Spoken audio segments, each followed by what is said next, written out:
Hello students, welcome to अड्डा 24/7। बच्चों, स्वागत है आप सभी का अड्डा 24/7 में। तो बच्चों, आई होप कि आप सभी लोग घर में हैं और एकदम सुरक्षित हैं, क्योंकि बच्चों कोरोना कम जरूर हुआ है पर खत्म नहीं हुआ है, इसीलिए सभी के लिए घर में रहना ही बिल्कुल सुरक्षित है। तो भाई इसी उम्मीद के साथ कि आप घर में रहकर अपनी पढ़ाई करें और आपकी स्टडीज खराब ना हो, इसी के लिए अड्डा 24/7 स्कूल लेकर आया है बच्चों विजय बैच को। जी हाँ, अड्डा 24/7 स्कूल लेकर आया है बच्चों विजय बैच को, जिसमें हम आने वाले बोर्ड एग्जाम्स की तैयारी करने वाले हैं। बच्चों बिल्कुल हम आने वाले बोर्ड एग्जाम्स की तैयारी करने वाले हैं विजय बैच के साथ, जिसमें आप देखोगे कि ये बैच केवल और केवल सीबीएसई ही नहीं बल्कि आपके बाकी सभी बोर्ड जैसे कि RBSE, UP board, MP board, Bihar board और बाकी के सभी स्टेट बोर्ड्स की बच्चों तैयारी कराएगा। विजय बैच केवल और केवल सीबीएसई पे फोकस नहीं करेगा बच्चों, बल्कि आपके सभी स्टेट बोर्ड्स की भी तैयारी आपको जोरों शोरों पर कराने वाला है। अब हम बात करते हैं कि भाई स्क्रीन पर क्या है। अगर बच्चों हम बात करें तो जैसा कि मैंने बताया आपको विजय बैच के बारे में, ये सभी बोर्ड एग्जाम्स की तैयारी कराने वाला है और उसके साथ साथ आपकी सभी स्ट्रीम्स, चाहे वो साइंस हो, कॉमर्स हो या फिर आर्ट्स हो, बच्चों आपकी सभी स्ट्रीम के सभी सब्जेक्ट की क्लासेस बिल्कुल मुफ्त यहाँ पर दी जाती हैं। जी हाँ, बिल्कुल मुफ्त आपके सभी सब्जेक्ट की क्लासेस बच्चों यहाँ पर होती हैं। तो उन्हीं स्ट्रीम्स में से कॉमर्स बैच की टाइमिंग्स आपको बच्चों स्क्रीन पर दी हुई है, ताकि आपकी कोई भी क्लास क्लैश ना हो। इसी उम्मीद के साथ अड्डा 24/7 स्कूल ने क्या किया है, अलग अलग बैचेस बना दिए हैं। यहाँ बच्चों कॉमर्स बैच की टाइमिंग्स दी है। अगर मैं बात करूं बैच की, तो बैच आप देख रहे हो कि शुरू होता है सुबह 11 बजे। कितने बजे बच्चों? सुबह 11 बजे बैच की शुरुआत होती है इकोनॉमिक्स की क्लास के साथ। जी हाँ, अर्थशास्त्र की क्लास के साथ बच्चों सुबह 11 बजे बैच आपका शुरू होता है। उसके बाद आपकी क्लास आगे बढ़ती है दोपहर 2 बजे। जी हाँ, दोपहर 2 बजे बच्चों क्लास होती है आपकी अकाउंट्स और बिजनेस स्टडीज की। एक दिन बच्चों अकाउंट्स, एक दिन बिजनेस स्टडीज हम पढ़ते हैं, लेकिन रोज दोपहर 2 बजे। उसके बाद अगर क्लास को आगे बढ़ाएं तो आपकी क्लास होती है शाम को 4 बजे। बच्चों शाम को 4 बजे आपकी मैथ्स की क्लास होती है मेरे साथ।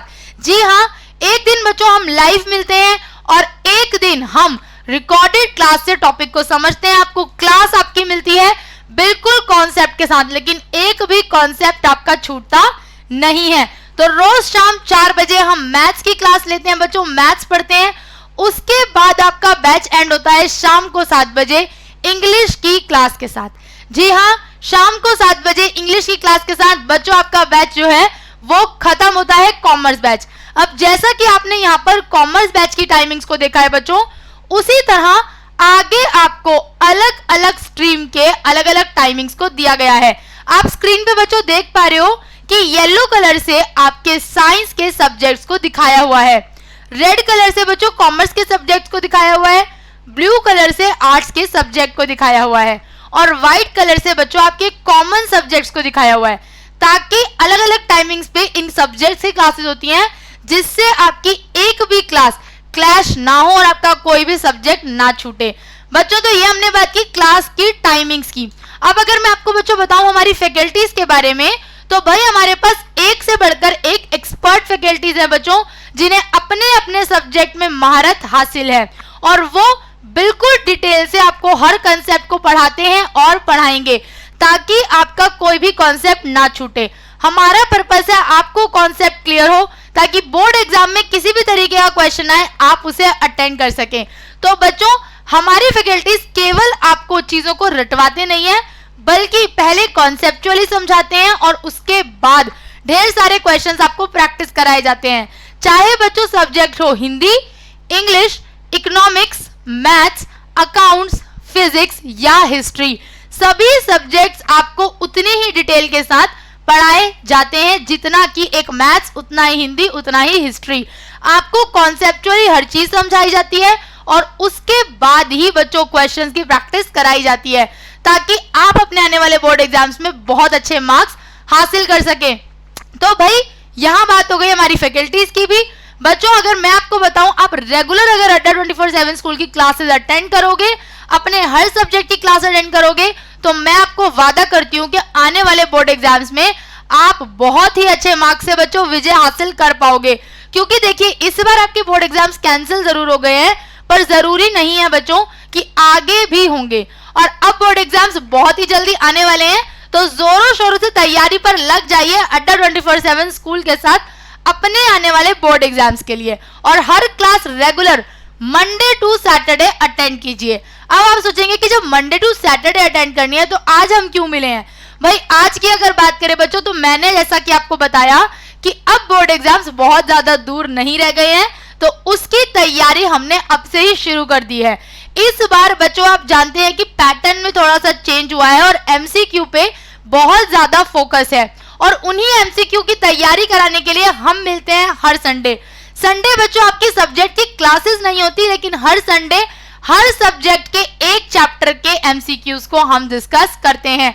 सभी सब्जेक्ट के हर चैप्टर के एमसीक्यूज हम डिस्कस करते हैं ताकि आपके बोर्ड एग्जाम्स की तैयारी हो सके। तो उसी बात पर देखते हैं बच्चों कि आज हम क्या करने वाले हैं। आज हम घर में रहकर चैप्टर 1 से रिलेटेड एमसीक्यूज की तैयारी करने वाले हैं। चैप्टर 1 के पार्ट 1 में यानी कि कुछ क्वेश्चंस की बच्चों तैयारी करने वाले हैं और कुछ क्वेश्चंस अगले संडे को करेंगे। तो क्लास 12 का चैप्टर 1 है संबंध एवं फलन यानी कि रिलेशंस एंड फंक्शंस। उसी पर आधारित मल्टीपल चॉइस क्वेश्चंस यानी कि एमसीक्यूज को बच्चों आज हम समझेंगे और क्या करेंगे, सॉल्व करेंगे, ताकि आपका 1 नंबर का क्वेश्चन तो प्रिपेयर हो ही हो, और साथ साथ अगर वही क्वेश्चन बेटा आपके 2, 3 या 4 नंबर में आ जाए तो कॉन्सेप्चुअली भी आपको पूरी तरह से पता हो। क्योंकि हमें केवल तुक्का नहीं लगाना है, हमें डिटेल उस चीज को समझना है कि कैसे ये आंसर हमने निकाला है। तो इसी के साथ बच्चों शुरू करते हैं अपना आज का सफर चैप्टर 1 संबंध एवं फलन यानी कि रिलेशंस एंड फंक्शंस के एमसीक्यू क्वेश्चंस के साथ। सभी लोग जुड़े रहिए और बाकी सब्जेक्ट के एमसीक्यूज भी अटेंड करते रहिए। तो बच्चों तब तक फटाफट से आप लोग वीडियो को शेयर कीजिए, सब्सक्राइब कीजिए और लाइक कीजिए। तब तक जान लेते हैं थोड़ा सा मेरे बारे में।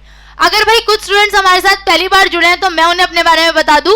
हेलो स्टूडेंट्स, मेरा नाम है रितिका, मैं पोस्ट ग्रेजुएटेड हूँ इकोनॉमिक्स में।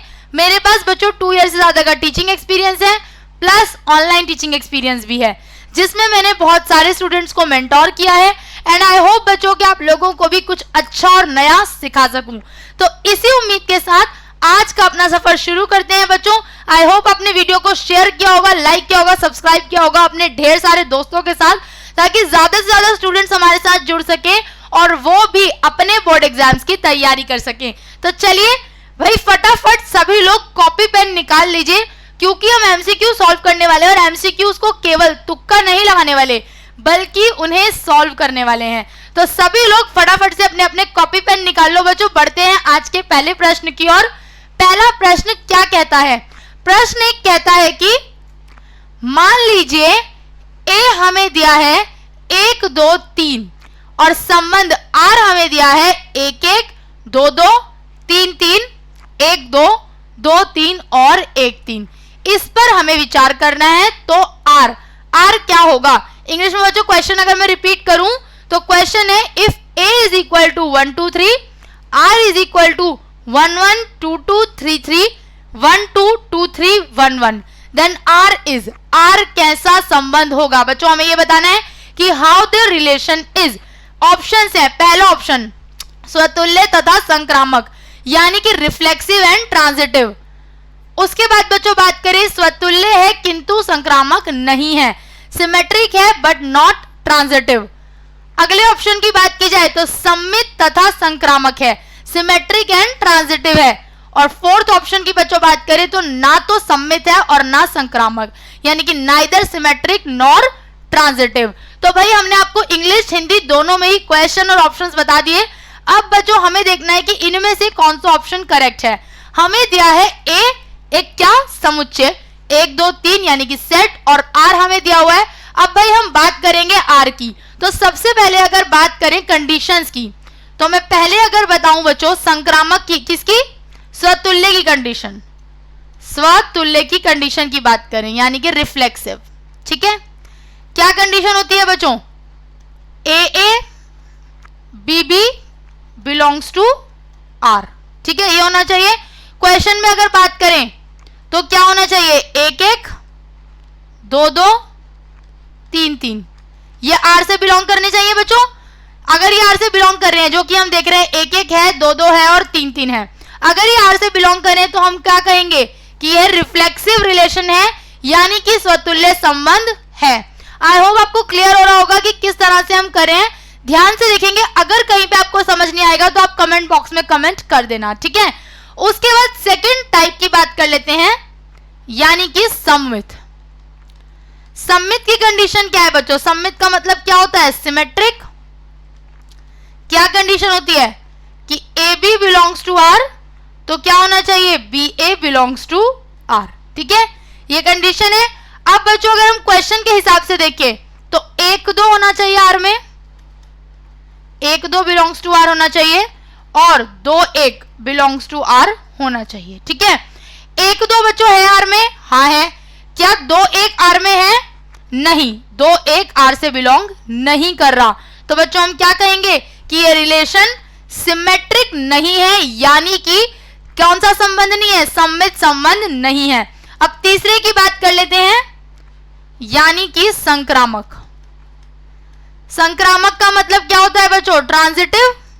ठीक है, अब ट्रांजिटिव की कंडीशन अगर बच्चों मैं आपको बताऊं, देखिए एक नंबर का क्वेश्चन है एमसीक्यू, लेकिन ये क्वेश्चन आपका 4 या 3 नंबर में भी आ सकता है, तब आपको इसको डिटेल्ड एक्सप्लेन करना पड़ेगा। तो मैं आपको डिटेल्ड एक्सप्लेनेशन भी बच्चों बता रही हूं और साथ साथ हम एमसीक्यू फॉर्म में भी कर रहे हैं। ठीक है, ट्रांजिटिव की कंडीशन की बात करें तो A B B C belongs to R, तो क्या होना चाहिए, ए सी भी बिलोंग करना चाहिए आर से। ठीक है, ये कंडीशन होती है संक्रामक की। अब देखते हैं क्वेश्चन के अनुसार, एक दो तीन है, यानी कि एक दो और दो तीन, तो आर से बिलोंग करने चाहिए, और साथ साथ ए सी का मतलब क्या है बच्चों, एक और तीन भी आर से बिलोंग करने चाहिए। ठीक है, अब देखते हैं कि क्या ये सभी अवयव, क्या ये सभी एलिमेंट्स आर में है या नहीं। एक दो की बात करें बच्चों तो एक दो आर में है, दो तीन की बात करें दो तीन भी आर में है, और एक तीन की बात करें तो एक तीन भी आर में मौजूद है। यानी कि बच्चों ये क्या है, संक्रामक अर्थात ट्रांजिटिव रिलेशन भी है। तो भाई हमने निकाल लिया कि ये जो दिया गया संबंध है, आर है, रिलेशन है, ये कैसा है बच्चों, ये हमारा रिफ्लेक्सिव रिलेशन है, यानी कि स्वतुल्य संबंध है, और ट्रांजिटिव रिलेशन है, यानी कि संक्रामक संबंध है। तो हम क्या कहेंगे बच्चों कि कौन सा ऑप्शन करेक्ट हुआ, ऑप्शन नंबर ए।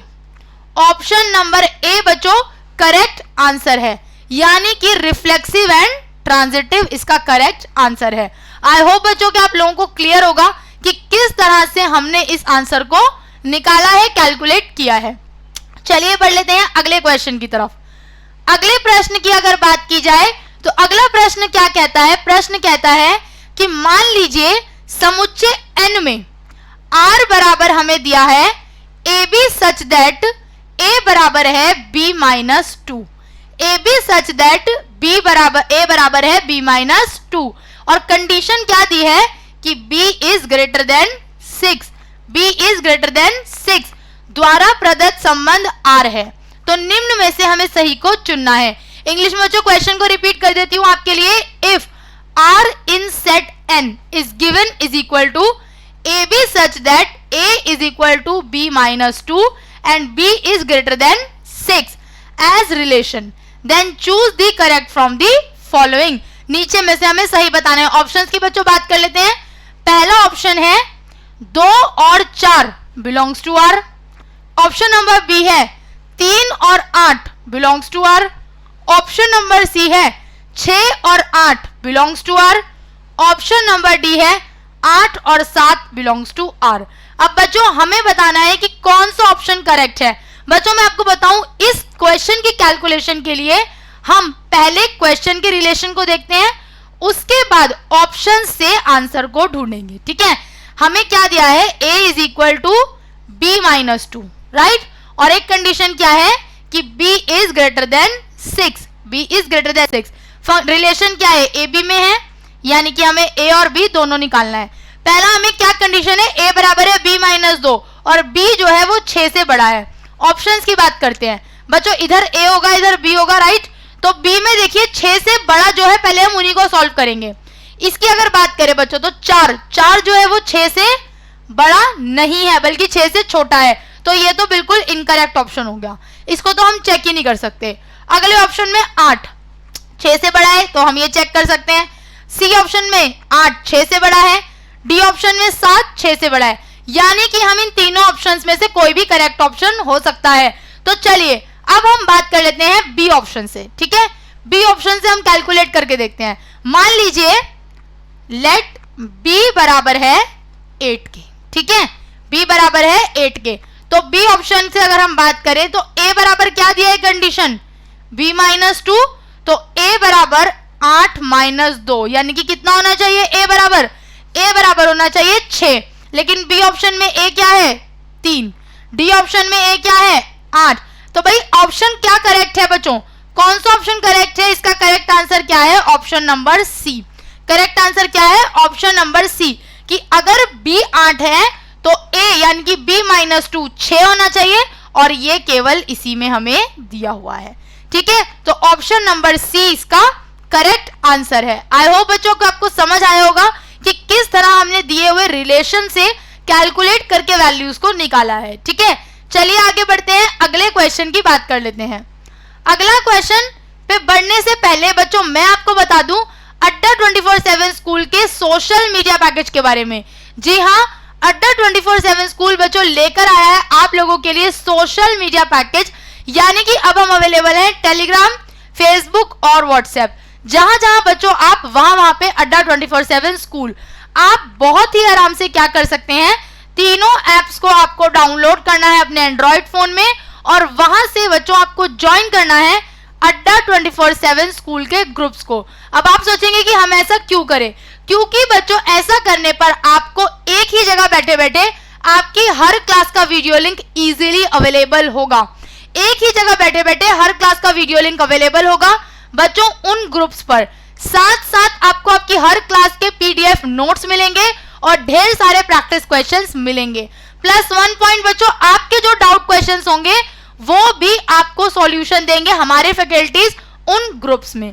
आप अपने डाउट्स पूछ सकते हो, सॉल्यूशन आपको मिलेंगे ग्रुप्स में, ठीक है। तो तुरंत जाइए, इतना सारा चीज एक ही जगह बैठे बैठे मिल रही है और आपके बोर्ड एग्जाम्स इससे बहुत ही अच्छे जाएंगे। तो क्या कीजिए, फटाफट जाइए, डाउनलोड कीजिए इन तीनों ऐप्स को अपने फोन में, और अड्डा 24/7 स्कूल के चैनल्स को, ग्रुप्स को सब्सक्राइब कीजिए। भाई लिंक की बात करें तो टेलीग्राम का लिंक बच्चों आपको चैट बॉक्स में मिल जाएगा, टेलीग्राम का लिंक अवेलेबल होगा चैट बॉक्स में, और फेसबुक और व्हाट्सएप का लिंक अवेलेबल है हमारे डिस्क्रिप्शन बॉक्स में। कहां पर? डिस्क्रिप्शन बॉक्स में। तो चलिए फटाफट जाइए, डाउनलोड कीजिए और ज्वाइन कीजिए अड्डा 24/7 स्कूल के ग्रुप्स को। चलिए आगे बढ़ते हैं और बच्चों बात कर लेते हैं अगले क्वेश्चन की, यानी कि आज का अगला क्वेश्चन हम बात करें क्वेश्चन नंबर 3 की। तो क्या बोला है हमें कि संबंध कितने प्रकार के होते हैं, संबंध कितने प्रकार के होते हैं। चलिए इंग्लिश में क्वेश्चन की बात करें बच्चों तो how many types of relation, जिन संबंध की हम बात कर रहे हैं फलन और संबंध के चैप्टर की, उसके रिलेशन कितने टाइप के होते हैं। ऑप्शंस हमें दिया है 5, दूसरा है 7, तीसरा है 6 और चौथा है 4। ए ऑप्शन है 5, बी ऑप्शन है 7, सी ऑप्शन है 6 और डी ऑप्शन है क्या बच्चों 4। तो चलिए हम बात कर लेते हैं पहले कि कौन कौन से रिलेशन है, ठीक है। टाइप ऑफ रिलेशन की अगर बात की जाए तो बच्चों हिंदी और इंग्लिश दोनों में मैं लिख रही हूं, ध्यान से आप लोग देखेंगे। अभी तक हमने पीछे 3 की तो बात की थी। सबसे पहले स्वतुल्य, स्वतुल्य क्या होता है बच्चों हमारा रिफ्लेक्सिव, ठीक है। उसके बाद हम बात करें सम्मित, ये सभी संबंध के प्रकार हैं बच्चों, यानी कि सिमेट्रिक, ठीक है। उसके बाद अगर हम बात करें तो आता है संक्रामक। कौन सा हो गया बच्चों ये? ट्रांजिटिव। कौन सा रिलेशन हो गया? ट्रांजिटिव। इन तीनों की हम ऑलरेडी बात पीछे कर चुके थे क्वेश्चन में, ये तीनों गए। उसके बाद अगला टाइप तुल्यता। क्या है बच्चों? तुल्यता, यानी कि इक्विवेलेंस। क्या है? इक्विवेलेंस। उसके बाद बच्चों बात की जाए तो रिक्त संबंध, ठीक है, रिक्त संबंध यानी कि एम्प्टी रिलेशन, सार्वत्रिक संबंध, कौन सा, सार्वत्रिक संबंध यानी कि यूनिवर्सल रिलेशन। ठीक है, तो बच्चों ये हमारे टाइप ऑफ रिलेशंस हैं। यहां से अगर आप देखेंगे एक दो और हैं डिटेल में, उसके लिए हमें थोड़ा सा और जाना पड़ेगा। तो नॉर्मली मैं आपको बताऊं तो आपके टाइप होते हैं 7, एक और होता है। ठीक है, तो आप क्या बोलेंगे इसको, ये है हमारे टाइप ऑफ रिलेशन, यानी कि 7 टाइप ऑफ रिलेशंस होते हैं और बाकी इनके डिटेल में जाते जाते हैं। ठीक है, सभी और डिटेल में जाते जाते हैं, तो हम एटसेट्रा यानी कि आदि लिख सकते हैं एक के नाम के लिए। ठीक है ना, तो आप एक का नाम रखते हैं, नाम मैंने आपकी नॉलेज के लिए बताया है, वरना क्वेश्चन पूछा है कि कितने प्रकार के होते हैं, तो 7 प्रकार के होते हैं। चलिए आगे बढ़ते हैं और बात कर लेते हैं अगले क्वेश्चन की। अगला क्वेश्चन क्या कहता है कि निम्न में सममित संबंध कौन सा है, निम्न में सममित संबंध कौन सा है, अर्थात बच्चों identify symmetric relation from the following, symmetric relation from the following. Options क्या क्या दे रखा है, पहला ऑप्शन है ऑप्शन नंबर ए 1 2 एंड 2 1, ऑप्शन नंबर बी है 1 1 एंड 2 2 और 3 3, ऑप्शन नंबर सी है 1 2 2 3 एंड 1 3, ऑप्शन नंबर डी है 1 2 4 2 एंड 1 3। ठीक है बच्चों, ये हमें ऑप्शंस दिए हैं। अब सबसे पहले हमें क्या जरूरत है, सिमेट्रिक रिलेशन की कंडीशन जानने की, यानी कि सममित संबंध की कंडीशन को जानने की। क्या कंडीशन है बच्चों, अगर हम बात करें सममित की, ध्यान से देखेंगे सभी बच्चे। बच्चों अगर कहीं पे भी कोई कंफ्यूजन होता है, नहीं समझ में आता, तो कमेंट बॉक्स में कमेंट करना बिल्कुल भी मत भूलना। हमारा पर्पस है कि एमसीक्यू आपको आए बट साथ साथ कॉन्सेप्चुअली आपको चीजें क्लियर हो, ताकि ये क्वेश्चन कितने भी मार्क्स में आ जाए आप आराम से अटेंड कर सको। ठीक है, सममित संबंध की बात करें, और इंग्लिश हिंदी में कोई प्रॉब्लम नहीं है बच्चों, क्वेश्चन भी दोनों में लिखा है, मैं एक्सप्लेन भी आपको दोनों में ही कर रही हूं। ठीक है, सिमेट्रिक रिलेशन बच्चों अगर हम इसकी कंडीशन की बात करें तो कंडीशन क्या कहती है, if AB belongs to A, then AB belongs to R and BA belongs to R।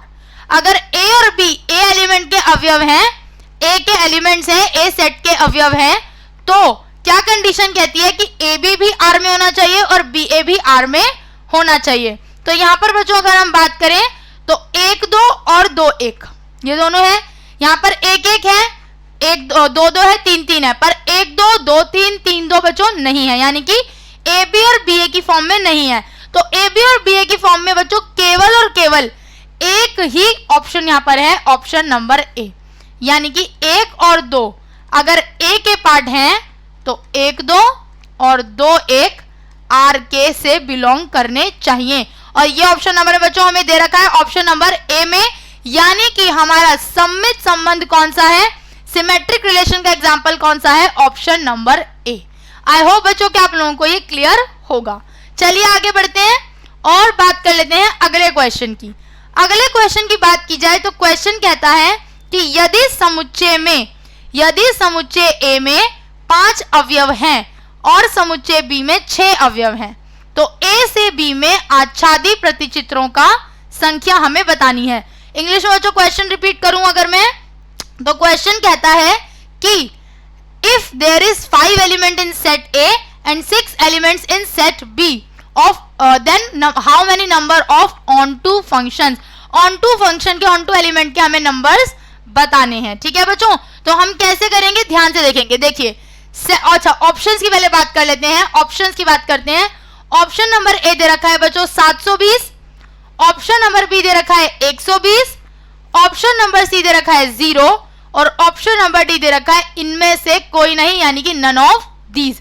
तो चलिए अब मैं बताती हूँ कि कैसे हम इस तरह के एलिमेंट्स के नंबर को कैलकुलेट कर सकते हैं। बच्चों अगर एलिमेंट्स को कैलकुलेट करने की बात करूं तो हमारे पास एक सूत्र होता है, ध्यान से देखेंगे। यहां पर ए के एलिमेंट हमें कितने दिए हैं 5, बी के एलिमेंट कितने दिए हैं 6।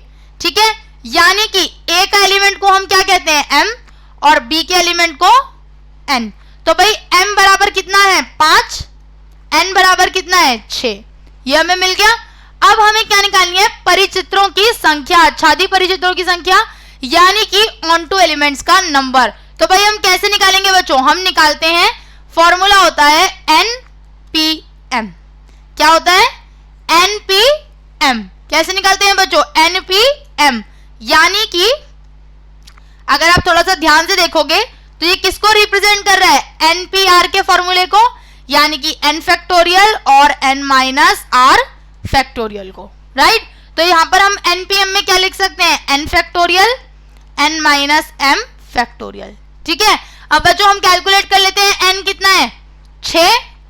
n कितना है बच्चों? 6p और m कितना है? 5। कैलकुलेट करेंगे 6 फैक्टोरियल और 6 माइनस 5 फैक्टोरियल। कितना आएगा बच्चों? 6 इंटू में 5 इंटू में 4 3 2 इंटू में 1। 6 माइनस 5 करेंगे तो बच्चों कितना बचेगा? 1 फैक्टोरियल, यानी कि 1। सीधा सीधा इनको मल्टीप्लाई करेंगे। अगर बच्चों इन सबको मल्टीप्लाई करोगे तो कितना मिलेगा? 720। कितना मिलेगा? 720।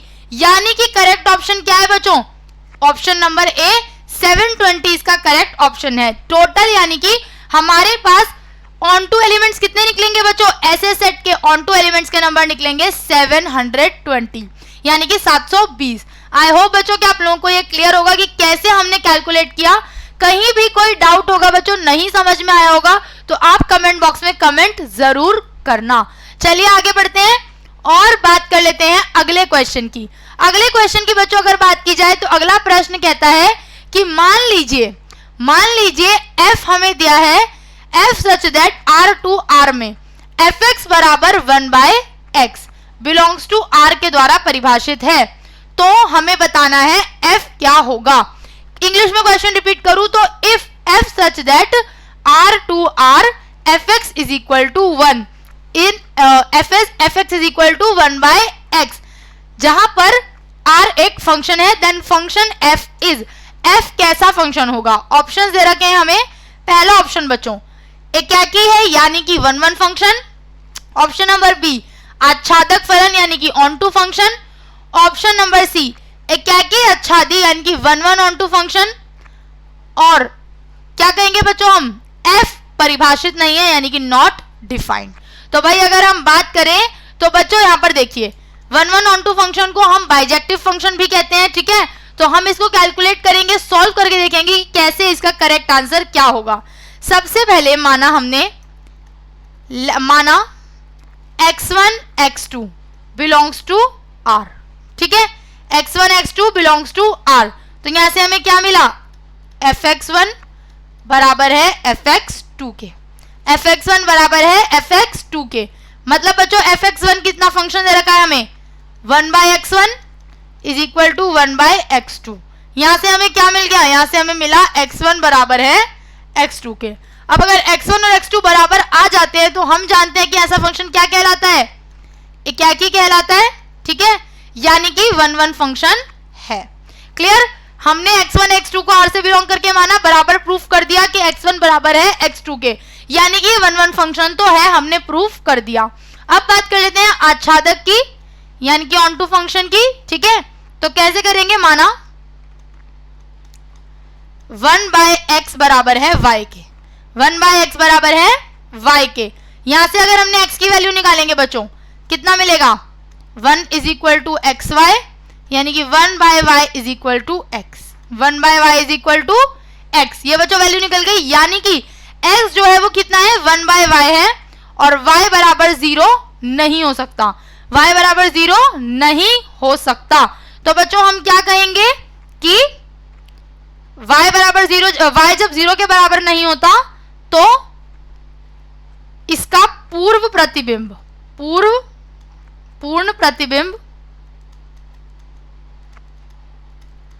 R में विद्यमान है।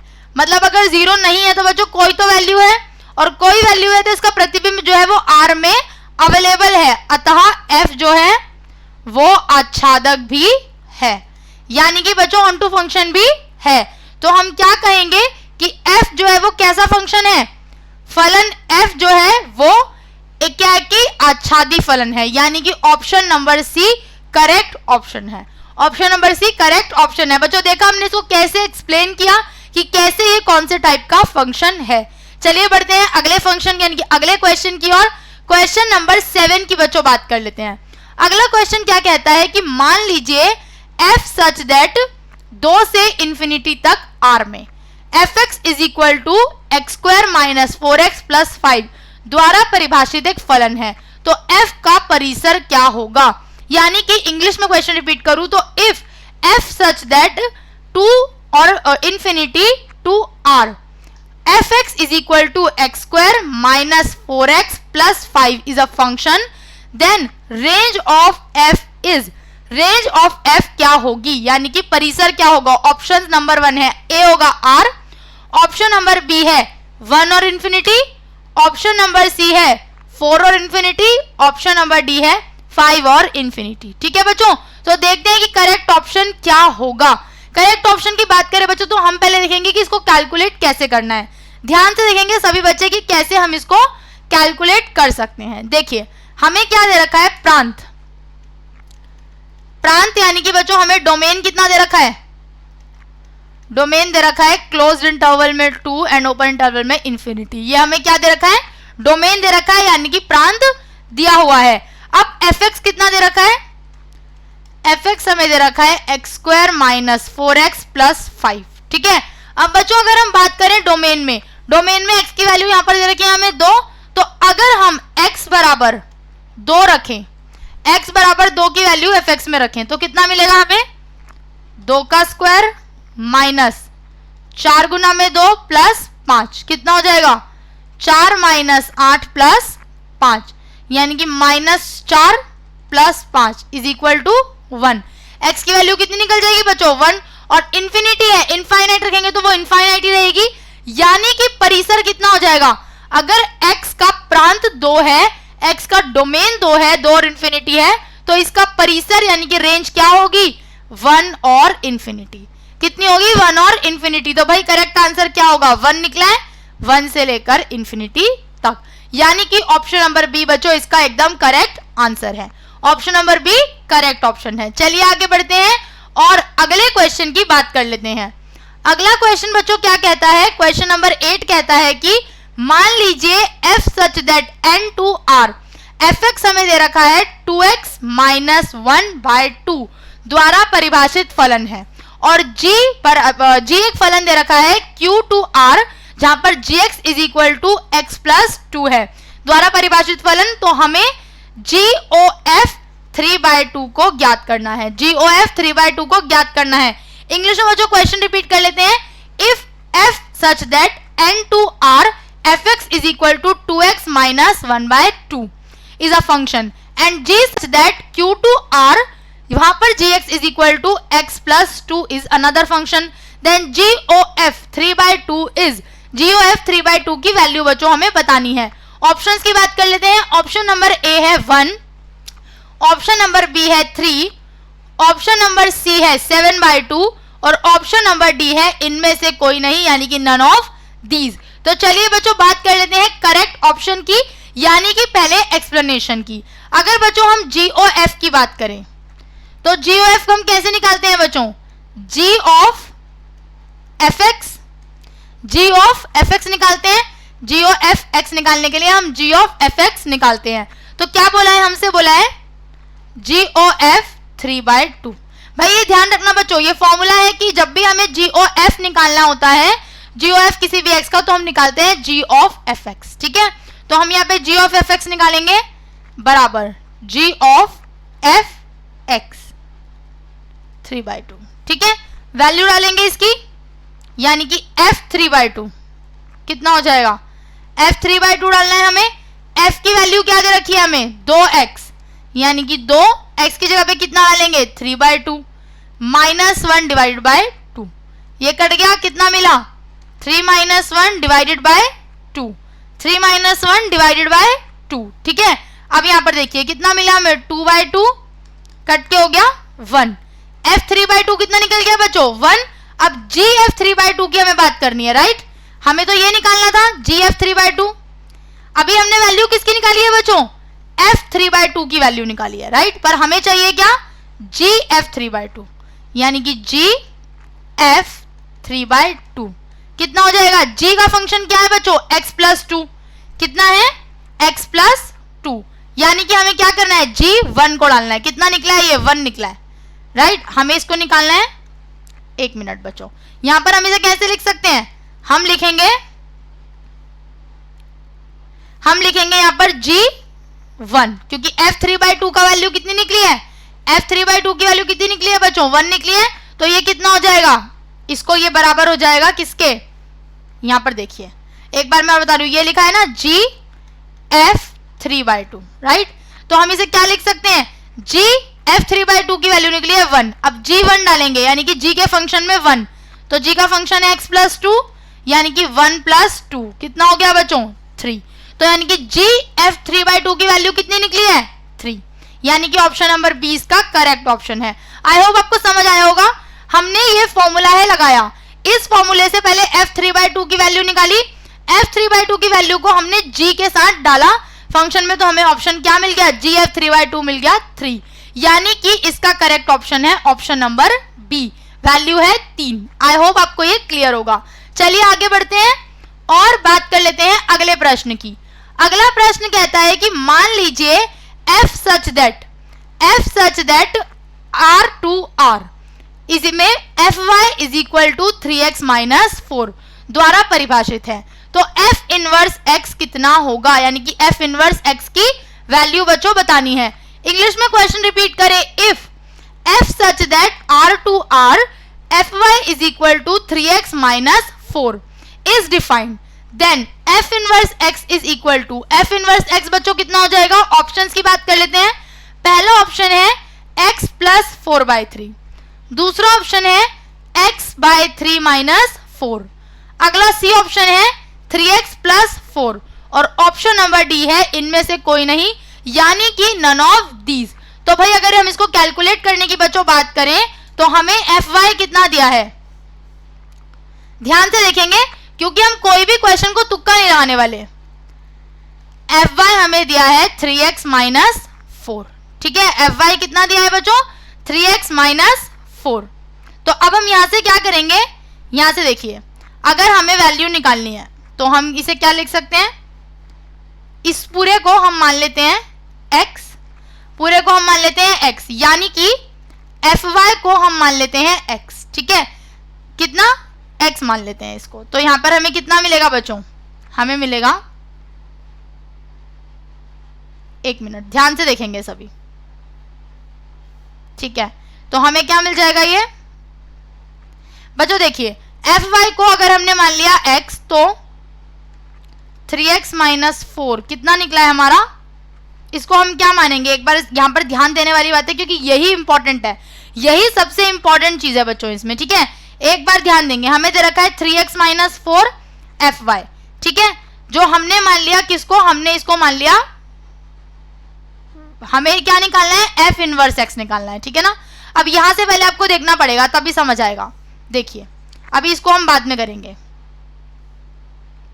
ये हो गया, हमें क्या चाहिए, f इनवर्स x पूछा है, तो y यहीं रह जाएगा, f यहां चला जाएगा, तो ये f इनवर्स x बन जाएगा, राइट, ये हो जाएगा, ठीक है। अब यहां पर अगर हम देखें तो ये कितना हो गया, यहां पर बच्चों ये हो गया हमारा, हमसे पूछा है ना f इनवर्स x की वैल्यू पूछी है, तो ये कितना था हमारा, बराबर था 3x माइनस 4 बराबर हो गया y के, ठीक है, fy था तो हम ये y के बराबर ले सकते हैं, तो ये कितना हो जाएगा, ये हो जाएगा x 3x बराबर कितना हो जाएगा बच्चों, ये y नहीं x के बराबर होगा, एक मिनट बच्चों, एक मिनट, बस एक सेकंड यहां पर देख लेते हैं हम, यहां पर लगता है ऑप्शंस में कुछ थोड़ा सा गड़बड़ है, कोई बात नहीं, इट्स ओके, हम देख लेते हैं इसके ऑप्शंस ही बच्चों करेक्ट कर लेंगे। अगर हमने इसको x मान लिया, ठीक है, ये क्वेश्चन में थोड़ा सा मिसप्रिंट है, क्वेश्चन में थोड़ा सा मिसप्रिंट है बच्चों, ये y है, ठीक है, ये y है, क्या है ये y है, तो हमें y निकलेगा तो यानी कि f इनवर्स x निकल जाएगा, तो हम इसको क्या मानेंगे, 3y माइनस 4 बराबर है x के, तो 3y बराबर है x प्लस 4 के। ये बच्चों थोड़ी सी गड़बड़ थी, क्वेश्चन हल्का सा मिसप्रिंट है, ये 3x नहीं 3y है, ठीक है, y की वैल्यू निकालेंगे तो x प्लस 4/3, ठीक है। अब यहाँ देखिए y हमारा किसके बराबर था, f इनवर्स x के, जो हमसे क्वेश्चन में पूछा गया है, y हमने निकाल लिया, कितना निकला है x प्लस 4/3, यानी कि ये क्या है हमारा f इनवर्स x है। तो ऑप्शन नंबर ए इसका करेक्ट आंसर है। ठीक है, थोड़ा बहुत बच्चों मिसप्रिंट हो जाता है। ये है 3y माइनस 4, 3y माइनस 4 हमें दे रखा है, ठीक है, fy, तो हमें इसको कैलकुलेट करना था।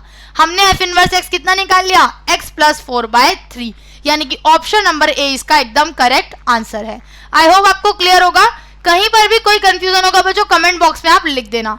चलिए आज के अंतिम क्वेश्चन की ओर बढ़ते हैं। लास्ट क्वेश्चन आज का ये रहा बच्चों।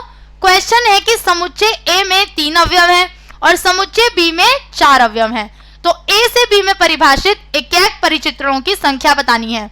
इंग्लिश में क्वेश्चन रिपीट करूं, if there is 3 elements in set A and 4 elements in set B, then how many 1 element are present. ठीक है बच्चों, यानी कि हमें फिर से वैसे ही करना है। ऑप्शन नंबर ए है 144, ऑप्शन नंबर बी है 12, ऑप्शन नंबर सी है 24 और ऑप्शन नंबर डी है 64।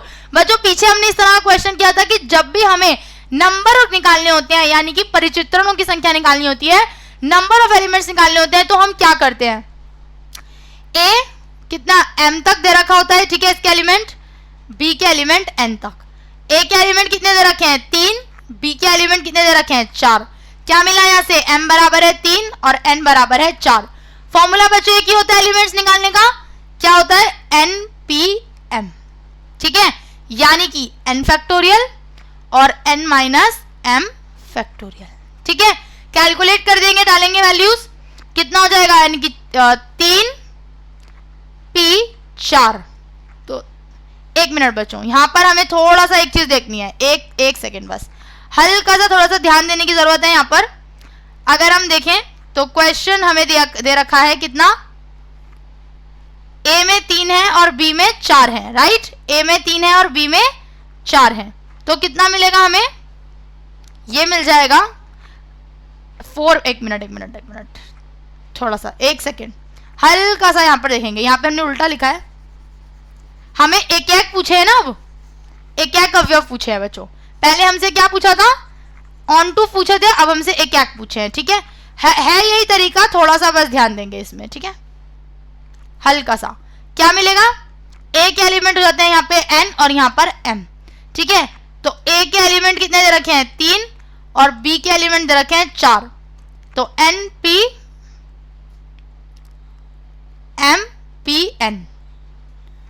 एक सेकेंड बच्चों, एक सेकेंड, हम लग रहा है लिखने में थोड़ा सा मिस गड़बड़ कर रहे हैं कुछ। ए के एलिमेंट क्या होता है, फॉर्मूला npm होता है, ठीक है, तो npm होता है, तो हमने ठीक लिखा हुआ था बच्चों कि ए के एलिमेंट है m, बी के हैं n, 3 और 4, कितना हो जाएगा, ये npm होता है। ठीक है, यानी कि n फैक्टोरियल और n माइनस m फैक्टोरियल। कोई बात नहीं बच्चों, थोड़ा थोड़ा हो जाता है कभी कभी, ध्यान देंगे आप लोग, अपना कैलकुलेशन पर फोकस रखेंगे। ठीक है, n फैक्टोरियल कितना हो गया, ये हो गया 4p3, यानी कि 4 फैक्टोरियल और 4 माइनस 3 फैक्टोरियल, कितना हो जाएगा 4 गुना में 3 गुना में 2 गुना में 1, नीचे 4 माइनस 3 करेंगे तो 1, कितना हो गया बच्चों, 4 3 12 दूनी 24, कितना हो गया 24, यानी कि टोटल एलिमेंट्स कितने होंगे 24 होंगे। ऑप्शन नंबर सी हमारा करेक्ट आंसर है। ऑप्शन नंबर सी इसका बच्चों आंसर है, हमारे 24 एलिमेंट्स होंगे। ठीक है बच्चों, तो आई होप आपको ये क्वेश्चन क्लियर हो गया होगा कि कैसे हमने कैलकुलेट किया है। कंफ्यूज नहीं होना है, वैसे ही कैलकुलेट करना है जैसे हमने पीछे किया था। तो चलिए बच्चों, हमने क्या सीखा, हमने आज बात की संबंध एवं फलन पर आधारित कुछ एमसीक्यूज की, कुछ मल्टीपल चॉइस प्रश्नों की। अगली क्लास में दोबारा जब मिलेंगे हम संडे को एमसीक्यू मैराथन में, तो कुछ एमसीक्यूज और करेंगे।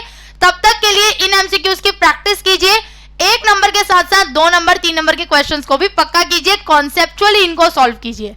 ठीक है, अगर कहीं पे भी कोई डाउट होगा बच्चों कमेंट बॉक्स में कमेंट लिख देना, हम उन क्वेश्चंस को जरूर डिस्कस करेंगे। तब तक के लिए अड्डा 24/7 स्कूल के साथ जुड़े रहिए और देखते रहिए, हर सब्जेक्ट की क्लास अटेंड कीजिए और अपने आने वाले बोर्ड एग्जाम्स में अच्छे मार्क्स के साथ विजय हासिल कीजिए। तब तक के लिए students thank you so much, जल्दी ही मिलते हैं नई मैराथन में नई क्लास के साथ। Thank you.